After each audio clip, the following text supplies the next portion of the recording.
Hello குட்டீஸ்.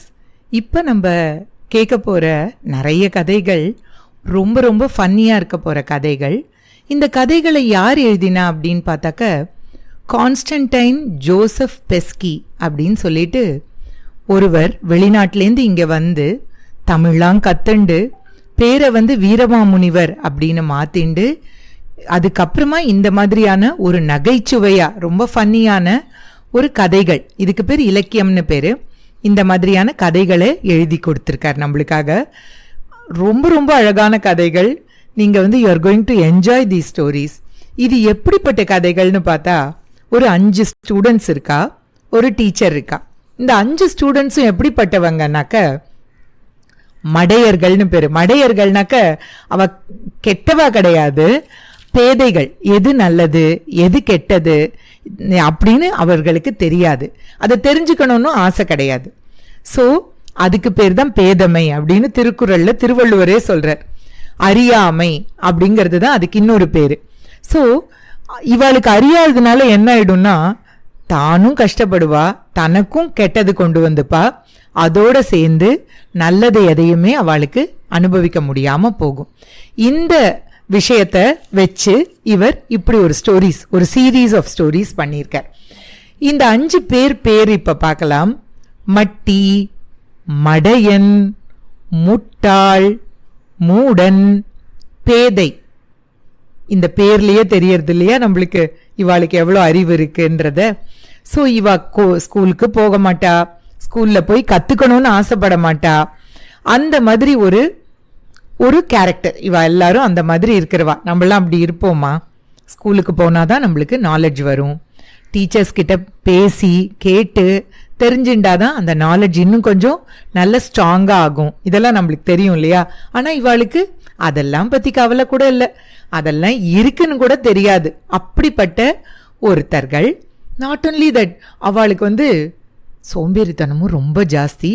வேலையெல்லாம் பண்ணாமையே ஜாலியா எல்லாரும் ரொம்ப ரொம்ப இவாளை புகழணும்னு ஆசையும் படுவா. இப்படிப்பட்ட பீப்புள். இவா எதுக்காக ஒரு டீச்சரை போய் கண்டுபிடிச்சான்னு பார்க்கலாம். இப்படி வேலை செய்யாம இந்த 5 பேரும் இப்படி அலைஞ்சுட்டு இருந்தாளா. பசிக்க மட்டும் பசிக்க தானே பசிக்கும். எவ்வளோதான் நம்ம ஜாலியாலாம் அலைஞ்சாலும் நம்மளுக்கும் பசிக்கும் இல்லையா? இப்படி வேலை செய்யாம இருந்தா எப்படி சாப்பாடு கிடைக்கும்? என்ன பண்ணுவாங்க, வீடு வீடா போய் அம்மா பசிக்கிறது சாப்பாடு போடுன்னு கேட்பா. சாப்பாடு போட கேட்டா அங்க இருக்கிற எல்லாரும் என்ன சொல்லுவா, ஏன் நீ போய் வேலை பார்க்க கூடாதா, அண்ணா தானே இருக்க, கை கால் தானே இருக்கு அப்படின்னு கேட்பா இல்லையா? ஸோ இவர்கள் எல்லாரும் என்ன பண்ணானாக்க, இனிமே நம்ம இங்க இருக்க முடியாது, இந்த ஊர்ல இருக்கிறவங்க நம்மளுக்கு சாப்பாடு போட மாட்டாங்க அப்படின்னு சொல்லி என்னடா பண்ணலாம் அப்படின்னு யோசிச்சாங்க. யோசிச்ச உடனே இந்த 5 பேரும் எல்லாரும் திட்டுறாங்க, அதனால நம்ம கிளம்பிடலாம் இந்த ஊரை விட்டு அப்படின்னு சொல்லி எல்லாருமா கிளம்பி வந்துட்டு இருக்கா.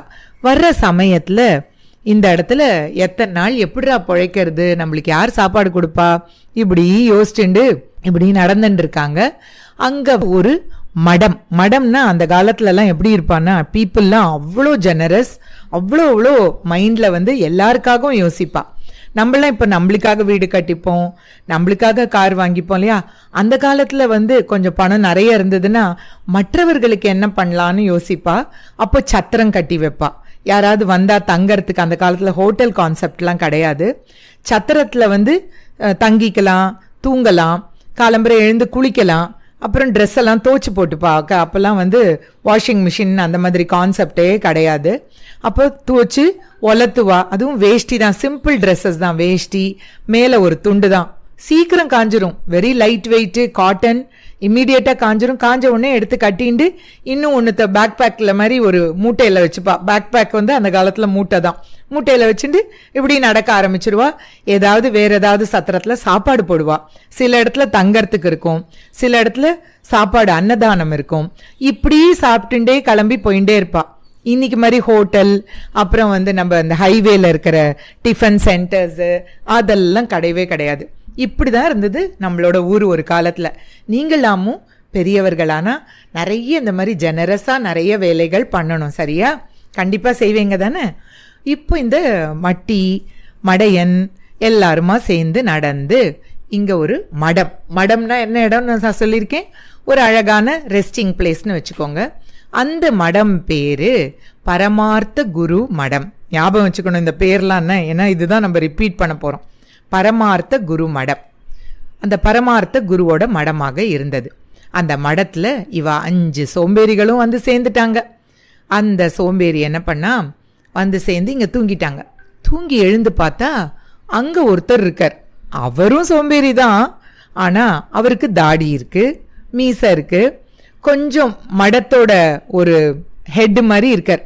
ஸோ இம்மீடியட்டா இவ என்ன பண்ணா, சாமியார் இவர், இந்த மடத்துல இருக்கிற சாமியார் இவர் தான். இவர் சொல்றார், நான் தான் பரமார்த்த குரு அப்படின்னு சொல்றார்.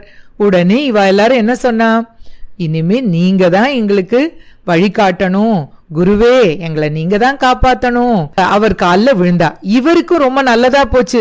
என்னடா அது, நம்மளுக்கு வயசான காலத்துல ஊர் ஊரா போய் எப்படா பிச்சை எடுக்கிறது, நம்மள நாடி எல்லாரும் வர்றவாளும் ரொம்ப கம்மியாயிண்டே வருதே, என்னடா பண்றதுன்னு இவர் யோசிச்சுட்டு இருந்தார். கரெக்டா இந்த 5 சிஷ்யர்கள் ஸ்டூடெண்ட்ஸ் வந்து சேர்ந்தாளா, ரொம்ப நல்லது, இவங்களை வச்சு நம்ம சாப்பாடு டெய்லி சாப்பிட்டுக்கலாம் அப்படின்னு அவரும் ஆல்மோஸ்ட் இது இவாளோட அதே கேட்டகரி, பட் கொஞ்சம் வயசானவர். இப்ப அவருக்கு ஒரு நம்பிக்கை வந்துடுது, அப்பாடா இவங்களை வச்சு நம்ம பட்னி இல்லாம சாப்பிட்டுடலாம் அப்படின்னு சொல்லி. அப்போ என்ன சொன்னார், ஓகே ஓகே ரொம்ப சந்தோஷம், அன்புள்ள ஸ்டூடெண்ட்ஸ் சீடர்களே, நம்ம எல்லாரும் நிறைய பூஜை பண்ணியிருக்கோம், அதனாலதான் நம்ம இங்க இப்படி ஒன்று சேர்ந்திருக்கோம், ரொம்ப நல்ல சகுனம். நீங்க நான் இந்த மடத்துல இருக்கேன், ரொம்ப வருஷமா இங்கதான் இருக்கேன்.